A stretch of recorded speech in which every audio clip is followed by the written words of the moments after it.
Assalamualaikum warahmatullahi wabarakatuh. Perkenalkan, kami dari kelompok 2 dengan nama RIS5 dengan anggota saya sendiri, Fakil Fadirasya dengan NIM 22103140028. Saya Muhammad Mizanul Mustafa dengan NIM 22103140010. Dan saya Muhammad Ibnu Abbas dengan NIM 221314005. Di sini kelompok kami akan menjelaskan perbedaan dari mikroprosesor dan mikrocontroller.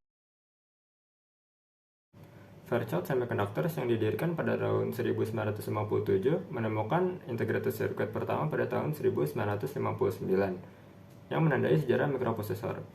Pada tahun 1968, Gordon Moore, Robert Noyce, dan Andrew Groove mengundurkan diri dari Fairchild Semiconductors dan memulai perusahaan mereka sendiri, yaitu Integrated Electronics atau biasa dikenal dengan Intel. Pada tahun 1971, mikroprosesor pertama dari Intel yaitu Intel 4004 ditemukan.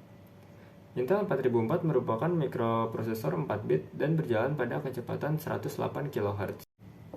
Pada tahun 1971, mikrocontroller pertama kali ditemukan oleh dua insinyur, yaitu Gary Boone dan Michael Cochran dari Texas Instruments. Mereka menciptakan TMS-1000 yang merupakan mikrocontroller 4 bit dengan ROM dan RAM bawaan. Pada tahun yang sama itu ketika mikroprosesor ditemukan oleh Intel. Mikrocontroller digunakan secara internal di Texas Instruments untuk produk kalkulator dari tahun 1972 sampai 1974. Dan ini disempurnakan selama bertahun-tahun. Lalu pada tahun 1974, Texas Instruments menawarkan TMS-1000 untuk dijual ke industri elektronik. TMS-1000 tersedia dalam berbagai konfigurasi ukuran RAM dan ROM. Lalu pada tahun 1990-an, mikrocontroller dengan Electrical Erasable and Programmable ROM, yaitu EEPROM, yang dapat dihapus secara elektronik dan dapat diprogram seperti memory flash ini udah menjadi tersedia. Mikrocontroller ini dapat diprogram, dihapus, dan diprogram ulang hanya dengan menggunakan sinyal listrik. Mikroprosesor merupakan chip semikonduktor yang berfungsi untuk pemrosesan data yang kompleks dalam komputer atau otak dari komputer tersebut. Pemrosesan data tersebut bisa berupa aritmetika, instruksi pengambilan, dan lainnya. Mikroprosesor ini kegunaannya adalah untuk pemrosesan data kompleks dalam sistem seperti komputer, laptop, router, dan lainnya. Berbeda dengan mikrocontroller. Mikrocontroller lebih kompleks, dia adalah chip semikonduktor untuk mengendalikan perangkat keras seperti servo, motor, dan lainnya. Kegunaan mikrocontroller ini juga berbeda dengan mikroprosesor. Mikrocontroller ini digunakan untuk mengendalikan perangkat-perangkat keras seperti yang telah saya sebutkan tadi. Dan kegunaannya adalah untuk sistem otomasi industri, kendaraan, dan lain-lainnya. Jadi perbedaan intinya adalah jika mikroprosesor untuk pemrosesan data, maka mikrocontroller adalah untuk mengendalikan perangkat keras. Nah, mikrocontroller ini adalah komputer mikro dalam satu chip tunggal. Jadi mikrocontroller ini sudah mempunyai CPU, ROM, RAM, I/O paralel, I/O seri, counter timer, dan rangkaian clock dalam satu chip tunggal. Semua itu sudah tertanam dengan padat di dalam papan mikrocontroller. Karena sudah tertanam dalam satu chip tunggal, jadi tidak diperlukan adanya perangkat periferal dan rangkaian tambahan bagi mikrocontroller untuk dapat bekerja. Nah, banyaknya periferal yang ada dalam mikrocontroller ini tergantung dari masing-masing tipe dan spesifikasi pabrik. Jadi tiap mikrocontroller ini mempunyai bentuk-bentuk yang berbeda dengan fungsinya yang spesifik. Nah, mikroprosesor. Mikroprosesor ini sering disebut sebagai prosesor atau CPU. Nah, mikroprosesor adalah alat yang bekerja sebagai pusat pengendalian dan pengolahan pada sistem komputer mikro. Jadi tidak seperti mikrocontroller, mikroprosesor ini hanya memiliki CPU dan beberapa IC dalam chipnya. Nah, dalam chip IC ini, mikroprosesor tidak terdapat ROM, RAM, I/O, dan perangkat periferal lainnya. Nah, mikroprosesor merupakan chip yang tidak bisa bekerja sendiri. Jadi mikroprosesor membutuhkan adanya tambahan komponen eksternal dan interkoneksi antara komponen agar mikroprosesor dapat bekerja. Nah, dengan menggabungkan CPU, memory unit, dan I/O unit, sehingga terbangun sebuah sistem yang disebut. Di sini saya akan menjelaskan bagaimana cara kerja mikroprosesor dan mikrocontroller. Di sini saya akan menjelaskan mikroprosesor terlebih dahulu. Yang pertama ada instruksi fetch atau pengambilan instruksi. Nah, di sini mikroprosesor memulai dengan mengambil instruksi dari memori. Yang kedua ada dekode. Dekode ini mikroprosesor mendekode apa yang instruksi tersebut perintahkan. Lalu yang ketiga ada execute. Setelah kita dekode atau didekode oleh mesin, mesinnya itu melakukan perintah tersebut dengan mengeksekusinya.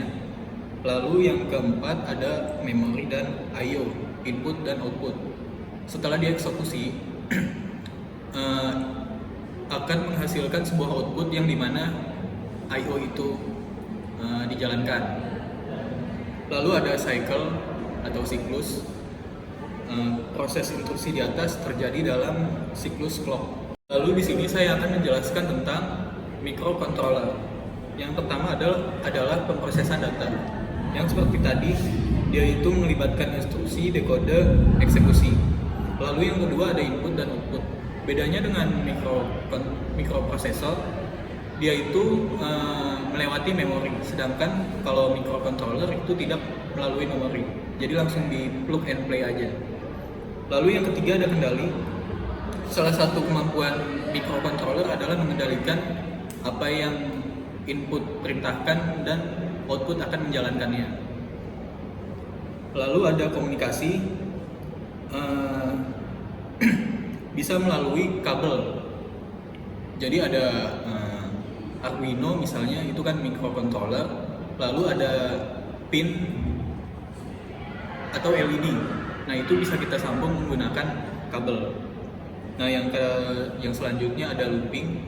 Itu juga bisa berulang-ulang untuk pemrosesannya. Jenis-jenis mikroprosesor. Yang pertama adalah CISC. Itu contohnya adalah Intel K86, AMD dan VHX. Nah, dalam penerapan sehari-hari itu Intel K86 itu contohnya adalah Intel i3 atau Intel i5, Intel i7. Kalau AMD ada AMD Ryzen 3, Ryzen 5, dan lain-lain. Lalu ada RISC, contohnya itu ARM. Dalam di kehidupan kita itu contohnya itu adalah Snapdragon yang ada di HP atau Dimensity. Jenis-jenis microcontroller. Contoh yang pertama adalah Arduino menggunakan chip Atmega. Lalu ISP, contohnya ESP32. Selanjutnya kita memasuki kesimpulan dari perbandingan mikrocontroller dan mikroprosesor. Dari segi intinya, mikrocontroller ini mempunyai CPU, ROM, RAM, I/O, counter, dan clock ini dalam satu chip. Sedangkan untuk mikroprosesor ini hanya mempunyai CPU-nya atau Central Processing Unit saja, sehingga mempunyai memori dan komponen lainnya secara terpisah. Lalu pada bagian memori, mikrocontroller ini mempunyai ROM dan RAM bawaan. Namun karena mempunyai langsung bawaan, jadi biasanya nilainya sudah fix. Lalu untuk mikroprosesor ini memorinya terpisah. Nah, karena terpisah jadi ukuran memorinya itu bisa diatur sesuai dengan kebutuhan. Lalu dari segi ukuran, mikrocontroller ini akan relatif lebih kecil. Sedangkan untuk mikroprosesor ini akan relatif lebih besar daripada mikrocontroller.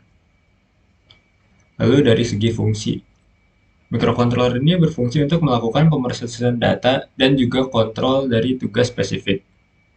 Untuk mikroprosesor, ini hanya melakukan pemrosesan data secara general dan bisa multitasking. Lalu dari segi harga, mikrocontroller akan relatif lebih murah dibanding mikroprosesor, sehingga mikroprosesor ini akan lebih mahal. Lalu dari segi efisiensi, mikrocontroller ini lebih efisien dibanding mikroprosesor. Lalu dari segi kompleksitas, mikrocontroller ini lebih simpel, mempunyai set instruksi yang lebih sedikit. Untuk mikroprosesor ini lebih kompleks, dia mempunyai set instruksi yang lebih banyak. Lalu dari segi pengaplikasian, yang pertama ada Arduino, yaitu alat kontrol untuk pembelajaran. Lalu ada sistem kontrol spesifik. Contohnya yaitu dari mesin cuci, AC, kulkas, dan lain-lain. Lalu untuk mikroprosesor, untuk perangkat yang melakukan pemrosesan data secara general atau banyak, yaitu dari komputer, laptop, handphone, dan single board komputer yang contohnya seperti Raspberry Pi. Lalu contoh peralatannya yaitu Arduino Uno, Atmel, STM, dan Texas Instruments pada microcontroller. Lalu untuk mikroprosesor contohnya yaitu Intel seperti Intel Core Series, AMD seperti AMD Ryzen, Apple seperti Apple M1 atau M series yang digunakan dalam komputer.